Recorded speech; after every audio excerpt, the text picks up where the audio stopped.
kami ni Bubsy unang beses na pasabak sa paglusong at manu-manong pangunguha ng makakain, ang pamilya ng ka-wonder nating si Elmiera, halos linggo-linggo raw na lumulusong sa maputik na sapa sa kanilang lugar sa Carrascal, Surigao del Sur, sa ngalan ng paborito nilang ulam. Ngayon pupunta po tayo sa Kaputikan. Mud clam o tuway, yan ang tawag nila sa klase ng clam na nakabaon sa putik ng sapa. Malambot at maihahawig daw sa lasa ng gatas ang katas nito. Pero ang pangunguha raw nito challenging. Medyo mahirap talaga yung pagkuha ng tuway kasi nasa putik at saka pag-apak mo taga-tuhod talaga yung putik kaya napakahirap.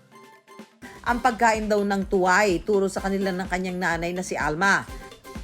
Sa sobrang araw nitong diskarte sa buhay, pati pagkain na nakatago na sa ilalim ng lupa, nahanap pa.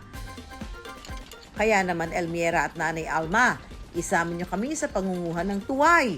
Tara mga ka-wonder! Samahan niyo kami manguha ng tuway! Let's go mga ka-wonder!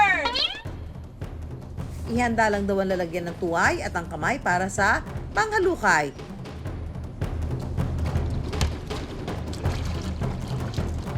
Pitong minuto lang daw na lakaran mula sa kanilang bahay, mararating na ang sapa.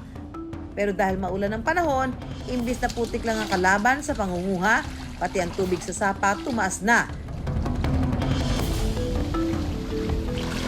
Pero ika nga, walang makapipigil sa pamilyang gutom. Kaya halukay time na, Elmiera and family. Wow! Nakakuha ko! Wow! Ang bilis ito yun, no? Wow! Malaki at maliit. Dami na! I wonder ang pagiging maparaan ni Juan sa paghanap ng pagkain. Paano nga ba natutunan? Ang ating mga ninuno ay nagangalap ng pagkain batay sa kanilang kapaligiran at lokasyon. Kung titingnan natin, may bahagi sa kasaysayan natin na nagkaroon ng taggutom, ng famine.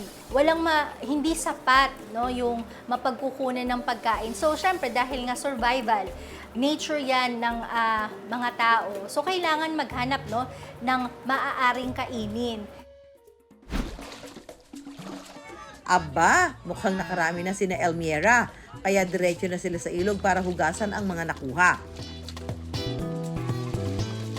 At syempre, nasa ilog na rin lang, samantalahin na yan. Masaya po yung pagkukuha ng tuway kasi nagbabanding po yung family namin. At pagkatapos mag-swimming, ang nalinis na tuway, pwede nang lutuin. Ang paborito nga raw nilang luto rito, inihaw na tuway. So ngayon nilalagay na namin yung tuway amin na ihawin. Yan. Hintayin lamang itong bumuka at pwede na itong lantakan.